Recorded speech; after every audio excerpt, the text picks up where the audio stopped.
Thousands of tourists got stranded in the Caribbean this weekend. Some of it was because of the situation in Venezuela. It also exposed gaps for travelers, and an advisor shared with me that it reinforces the need to consider travel insurance. A Central Ohio couple got stuck in St. Lucia when a closed airspace due to the strikes in Venezuela canceled hundreds of flights. It's one reason Kim Uhrig, a verified travel advisor, recommends travel insurance. I recommend it because the world's unpredictable. Travel is unpredictable. Kim set a goal of traveling to 3 countries a year. Recently, she's been to Namibia, the Netherlands, Tahiti, and on an Alaskan cruise.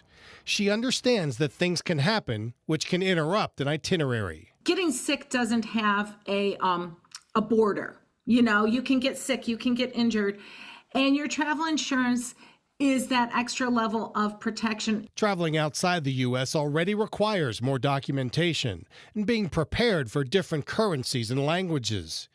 Uhrig recommends travel insurance with help from a credentialed advisor. It can cover any reason for the trip being canceled. She warns to be careful with insurance through a credit card or a carrier, which may only cover a portion of the trip. So those are the sort of unexpected things that trip protection is going to make you whole, because typically if you're only 2 weeks or a day before your trip, that's going to be, you will not get money back for cancellation because it's, too close to the trip. The world is huge. Uhrig has more plans for trips. She believes you can still travel without worry. Travel's always going to have your surprises. It shouldn't have to feel risky. Kim Uhrig believes in travel insurance so much, she makes clients sign a waiver if they don't want it, so she knows they understand the risks of traveling without it.